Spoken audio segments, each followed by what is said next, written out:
Agora mudamos de assunto e vamos para o nosso papo diário para ela, a nossa médica, a que gentilmente cedeu um momento para falar conosco sobre a pandemia do coronavírus. Hoje respondendo as perguntas da comunidade, inclusive 2 perguntas de ontem. Já está aqui a nossa médica, a doutora Camila Maciel de Oliveira. Bom dia, doutora. Bom dia, Eduarda. Sextou mais uma vez, doutora. Infelizmente, nós vamos só ver o sol pela janela, né, doutora? Ficar em casa, né? Posso fazer uma confissão? Pode, claro. Eu nem sabia que hoje era sexta-feira, você está me lembrando. Olha, é mesmo, os dias passam e a gente vai vendo, né? Porque a importância a gente dá para cada dia tem a ver também com os hábitos que a gente tem naquele dia, né? Sexta-feira, geralmente, o dia de sair, dia... Ai, a gente espera logo que passe isso. Doutora, como é que você vê o fato de os Estados Unidos estar o número 1 no número de casos de coronavírus? Essa curva ascendente muito rápida é bom ou é mais preocupante do que a gente imagina? Eu acho que é o curso natural da doença, assim, é o que aconteceria quando a gente olha para esse negócio da curva, a curva tá legal, a curva não tá legal. Geralmente a gente vai ter uma população que se contamina, mas no primeiro momento não faz o teste, não faz o diagnóstico, né? Então, quando começa a fazer o diagnóstico, né, aí a gente começa a entender essa curva como ascendente. Então, é o curso já natural da doença que a gente observou na China, que a gente observou na Itália, tem algumas variações entre países, mesmo porque o vírus não é exatamente o mesmo em cada população, mas é o que espera, é esse movimento da curva. Agora, o fato dos Estados Unidos hoje ter ultrapassado a China, eu ainda não sei o que te dizer sobre isso. Eu acho que a gente precisa de mais alguns dias para analisar essa situação melhor. Olha só, ontem foram 13 mil casos nos Estados Unidos. E aí, na entrevista coletiva, acertadamente o presidente da República falou, isso é porque a gente está testando mais. E aí a gente começa a imaginar, se estava testando menos, não detectou as pessoas positivas, então essas pessoas positivas não testadas antes, elas acabaram infectando outras pessoas. E eu me seguro numa informação que a doutora falou aqui, que os casos confirmados hoje, a contaminação de 10 dias atrás. Então, por isso, o isolamento hoje é para que daqui a 10 dias a gente tenha números menores, né, doutora? Exatamente, Eduardo. Então, o nosso comportamento hoje vai determinar o comportamento desse diagnóstico aí, dessa curva. Daqui a um prazo, a transmissão é considerada, inicialmente foi considerada o que a pessoa, quando infectada, transmitia em 7 dias. Aí depois mudamos para 14, começamos a entender isso como 14. Por isso que a quarentena são 14 dias de isolamento. Exatamente isso que você disse. O nosso comportamento hoje determina o que vai acontecer mais para frente. Foi na nossa conversa, eu acho que há 10 dias atrás, alguma coisa assim. Daqui a pouco a doutora vai interpretar também a informação que chega do Brasil. Explodiu o número de casos de internações por problemas respiratórios no Brasil. Quem está dizendo é a Fiocruz. Mas vamos para 2 perguntas dos ouvintes ontem, que não deu tempo de responder a todas. A doutora estava falando sobre isolamento até de pessoas suspeitas, inclusive isolamento em família. E aí uma pessoa perguntou o seguinte, e se todas as pessoas da casa já estão infectadas, como agir? Será que com 14 dias o vírus morre?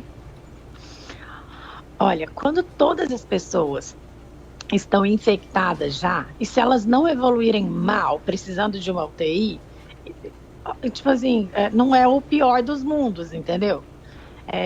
O problema desse vírus é a péssima evolução que ele tem em alguns casos, principalmente no idoso, naquele que tem diabetes, naquele que tem pressão alta. Então, se todos os casos estão infectados, ok, não vejo isso com maus olhos se eles não estiverem evoluindo mal. E essa história do vírus morrer, quando a gente fala em 14 dias, não é para o vírus morrer, a gente está falando do período de transmissão. Então, essa família tem que estar isoladinha dentro da casa ali por esse período para que ela evite de transmitir o vírus para outras pessoas. Mas não é que esse vírus tem dia para morrer, entendeu? Entendi. Nesse caso, se a família toda está infectada, a família está distanciada, isolada do mundo, mas entre eles podem conviver, já que o risco de um infectar o outro não tem mais, né, doutora? É isso. Aí, por isso que eu tô dizendo, não é o pior dos mundos, não. Sim. Só que o ruim é se alguém dali for um idoso, uma pessoa com pressão alta que evolua mal e precisa de internação e precisa de UTI. Aí eu não vou falar nunca que ser infectado é uma boa ideia. Nunca é, né? Mas se tá todo mundo infectado, realmente você não precisa fazer aquela barreira dentro da própria casa. Essa é a nossa médica, a médica pesquisadora, convidada do MIT. O Facebook dela é Conversando sobre Saúde, doutora Camila Maciel. Entra no Facebook dela, dá um like para acompanhar as notícias. Tem o Corona News e muita informação. Um caso de ontem também, uma pergunta de ontem, na verdade, chegou dizendo o seguinte: o técnico do Flamengo fez 3 testes. O presidente do Brasil fez 3 testes e, segundo eles, os 3 foram negativos. Tem diferença de testes por países? Quão confiáveis são os testes? Porque não o Brasil demora tanto com o resultado? Quantos tipos de testes existem?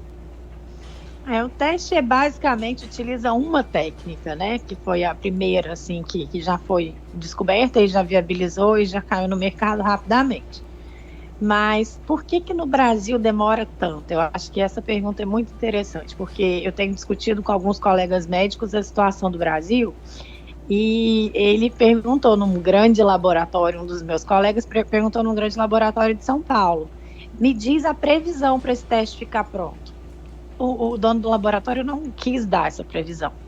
Então, o risco que a gente está correndo assim no Brasil é pedir o exame até que fique pronto. Essa doença ou já evoluiu mal ou já evoluiu bem, né? Então, demora porque, assim, o teste é um fator limitador. Por isso que eu alerto para a seguinte situação. Quando você olhar para o número da televisão, aquele número ainda é ilusório, principalmente no Brasil e em países pobres. Porque a gente não tem dinheiro para fazer tanto teste. Sim. Porque esse teste não é barato, né? Então, a gente não tem recursos para fazer tanto teste. E aí fica aquela ilusão de que só tem tantos casos confirmados. Não, a gente vai ter que se nortear pelos suspeitos. E não é muito fácil se nortear dessa maneira, mas é o que tem para hoje. Nós nunca vivemos o que nós estamos vivendo hoje, que é essa pandemia. Interessante, o nosso colunista Rodrigo Badaró está falando, na verdade foi o Roberto Barbosa, está falando aqui. Ontem eu ouvi na TV que os testes da China, que a China mandou para a Espanha, somente 30% funcionam. Isso pode acontecer aqui também? Você testa negativo, mas na verdade o teste é ruim? Dependendo do fornecedor pode, né, doutora? E eu não falo nem dependendo do fornecedor. Qualquer teste, quando a gente vai utilizar esses testes de laboratórios, tem um número de pacientes, eu vou tentar falar de um jeito bem simples, assim. Tem um número de pacientes que tem a doença e que quando testa está negativo. Ou o contrário, pacientes que podem não ter a doença, que quando faz o teste dá um resultado positivo. Isso acontece com testes de um modo geral. Isso aí já é o nosso dia a dia. Tem nome para essa situação, essa história toda. Agora, essa história desses testes terem ido... foram da China para qual país, Eduardo, que você falou agora? Para a Espanha. Para a Espanha. E está funcionando 30%, eu vou ter que dar uma olhadinha nessa informação para conseguir discutir com vocês a qualidade do teste. Mas que é natural acontecer um percentual de engano na hora do teste, isso aí é clássico, isso a gente já sabe que em qualquer teste é assim que acontece. Tem uns testes que acontecem mais, outros que acontecem menos, mas pelo método do teste, não pela qualidade do teste. Eu gravei um Momento Notícia sobre esse tema, da questão da Espanha e a China está alegando que a empresa que a Espanha contratou não estava na lista de fornecedores recomendados pelo governo chinês. Eles falam até que 80% dos testes dão resultado, 20% não vão dar, essa margem aí que a doutora acabou de falar. Agora, 30% é muito pouco, né? Quer dizer, está muito abaixo da média. Olha, tem várias perguntas importantes aqui, doutora, que pode esclarecer. Vou pedir resposta resumida para a gente cobrir mais, daqui a pouquinho o tempo vai acabar. Bom dia, pergunta a doutora, se fazer caminhada com as crianças ao ar livre, ou em trilha, ou em praia, é seguro? Neste momento, onde a gente tem que entrar para dentro de casa e se trancar, eu sei que é um desafio gigante ficar com as crianças em casa, mas a notícia do dia ainda fique em casa. Não vamos sair. Mais pergunta, uma pessoa com pressão no peito e dificuldade de respirar, mas que ainda não tem febre nem tosse, será que pode estar com Covid-19? Pode, e essa é uma indicação clássica de procurar o serviço de emergência. É a respiração cansada, não é nem muito aperto no peito, mas aquela história de respirar frequentemente, que a gente chama de insuficiência respiratória, aí é um caso de procurar a emergência, independente de ter febre ou de ter tosse junto. Depois de curada, a pessoa pode contrair novamente o coronavírus? Depende. Se esse bichinho mudar de jeito, pode sim, porque lembra que a gripe, a gente faz vacinas de gripe todo ano, mas ainda assim a gente pega uma gripezinha, né? Por que isso acontece? Porque o bichinho, se ele der uma mudadinha, eu vou pegar de novo. Então, e a gente sabe que o vírus na China tinha uma característica, na Europa ele tinha uma característica diferente, aqui nos Estados Unidos uma característica diferente. Quando eu falo característica, é que ele dá umas mudadinhas mesmo. Então, vamos aguardar um pouco para a gente falar disso melhor. Uma última informação aqui, inclusive sugerida pela doutora, a explosão no número de casos de internações por problemas respiratórios no Brasil. O que isso significa, né, doutora? Qual é a consequência do aumento de 10 vezes em número de internação por problemas pulmonares e por outras doenças? É esse o tipo de colapso que a gente está vendo em outros países? É exatamente isso. É uma história que a gente já vem discutindo aqui nós na rádio aí, desde que tudo começou. O impacto do coronavírus de levar tanta gente para o hospital e impedir que as outras doenças fossem tratadas adequadamente. Ontem, aqui nos Estados Unidos, eu vi eles mudando a prioridade do transplante, por exemplo, para dar atenção ao corona. Interessante, porque Nova York já está assim também, né, doutora? Nova York ela está sendo considerada 100% infectada, né?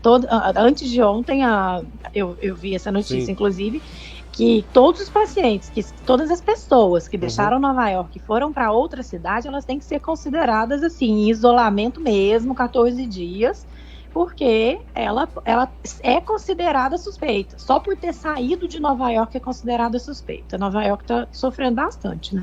É uma forma que eu estou tentando encarar, é o seguinte, imagina, na comparação com a gripe comum de todos os anos, tem um monte de gente infectada que você não sabe, mas não há preocupação porque existe vacina, existe tratamento, e a gente sabe que é uma coisa de todo ano. Então, muita gente contaminada não nos preocupa porque nós já avançamos e conseguimos controlar. Agora, a diferença para esse novo coronavírus é que não tem vacina ainda, inclusive estão surgindo novos casos de pessoas mais jovens morrendo ou tendo complicações, e por isso que o isolamento para todos, né, é realmente muito indicado. Tô certo ou tô errado, doutora?